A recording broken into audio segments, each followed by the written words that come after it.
In July 1970, one of Australia's worst crimes ever occurred. It was just after lunch on July 2, 1970, when tourists near Lockhart Gorge, located in Australia's Port Campbell National Park, were met with a heart-wrenching sight.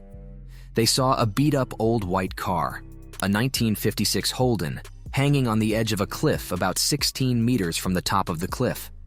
When these curious tourists took a closer look inside the car, they got the shock of their lives as they discovered the lifeless bodies of a mother and her 3 young children inside the car.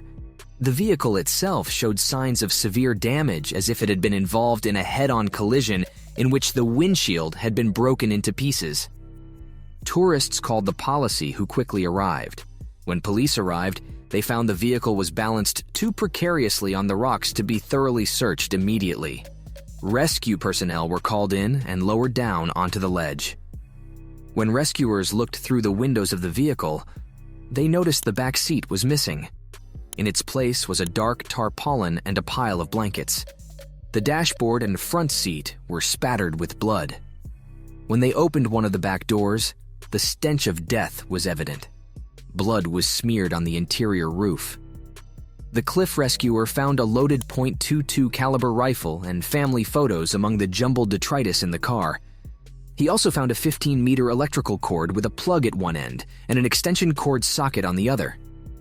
5 small leads running from the main cord had alligator clips attached. It was an extremely odd scene.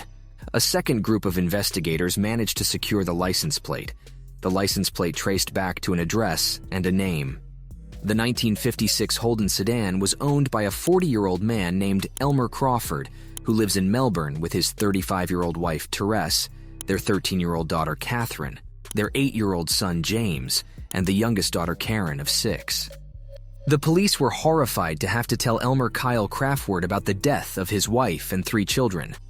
Police came to the astonishing revelation that the victim's father and husband, Elmer Kyle Crawford, had mysteriously disappeared without a trace. Here began the story of one of the strangest cold case crime story Australia has ever known. The Crawford family lived in Glenroy, Victoria, Australia, and they were a happy and loving bunch. The mom, Therese Crawford, was kind and liked helping people. She met her husband, Elmer Kyle Crawford, while working as a nurse at the Austin Hospital in Melbourne. They fell in love and got married in 1955. He was a hard worker and good at fixing things, especially trucks. By 1970, they had 3 kids: Catherine, who was 13, James, who was 8, and Karen, who was 6. Catherine was a bright and ambitious girl who wanted to be a nurse like her mom. James, the middle child, was friendly and liked playing with his friends and exploring outside. Karen, the youngest, was sweet and playful. The Crawford family was tight-knit and liked going on trips together. They also enjoyed time at their holiday home in Port Campbell. But things turned bad on July 2, 1970. After the car was found, the rescuers looked inside the car. They felt uneasy. Something wasn't right.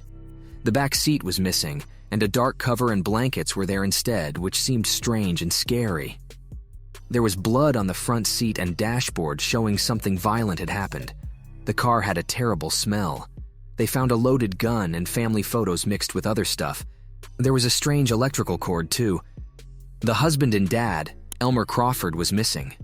The police got suspicious of him, especially when they saw the strange electrical cord. They realized he might have done something bad. The police couldn't figure out what happened. The truth about the killings of Therese, Catherine, James, and Karen Crawford remained a mystery for more than 50 years. Autopsies of the bodies were done.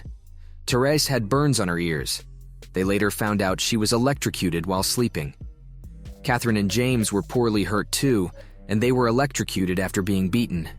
Karen, the youngest, was killed with a hammer, which was found in the car. The police was certain that the father was behind these killings. On July 2, 1970, Crawford was seen at home. The police came later and found blood all over. They forced their way inside and saw a lot of blood, especially in the bedrooms. The house smelled bad.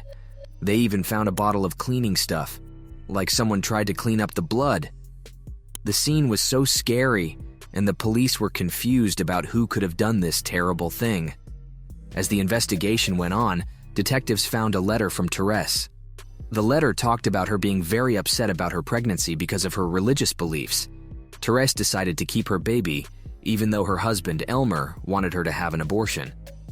The letter talked about her being upset, and she couldn't visit family during Christmas because she would be due in January.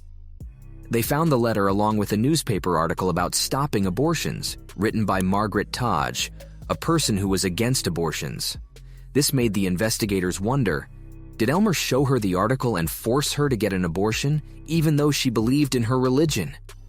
Did this make Elmer angry and cause him to hurt his family? They later found out that 2 weeks before the murders, the couple made new wills. If anything happened to Therese, Crawford would get a lot of money and property. Crawford was also stealing from work and selling things. On the night of the murders, he removed the car seat to make more space. He had beaten his wife and kids while they slept, and then wrapped their bodies in blankets and put them in the car. He added a scooter, fuel cans, a gun, and a hose. In the dark, he drove about 200 kilometers to Lockhart Gorge. He moved Therese's body to the driver's seat, connected the hose to the exhaust, and pushed the car off the cliff to make it look like it died by accident. But the car got stuck on the edge. Crawford disappeared, and the police looked for him. In 1994, a woman said she knew Crawford and saw him in Australia. He said he didn't know her and was from New Zealand. In 2005, a body in Texas seemed like it could be Crawford, but it wasn't. The police tried again in 2022, but it didn't work. Despite all their efforts, nobody knows where he is. They even offered money for information about him. The search for Crawford is still happening today. The case took an interesting turn when a few people said they saw him in Western Australia. 2 detectives went there based on a tip, but they couldn't find him. A former truck driver named Nugget Wright said he met Crawford. Crawford told that driver that his wife had gone and he did something really bad, after which he left hurriedly. The authorities couldn't confirm if it was true. The police have tried a lot to find Crawford, even offering a reward of $100,000, but they still don't know where he is. The search for Elmer Crawford is still happening, even though there have been reports of seeing him in Western Australia and New Zealand. None of these reports have been proven, and no one knows where he is. The reward is still claimable over 50 years down the line. The Australian authorities are still working to bring Elmer to justice, but with every passing year, that unfortunately becomes more and more difficult and more unlikely. Thanks for watching, and subscribe if you want to watch more videos like this.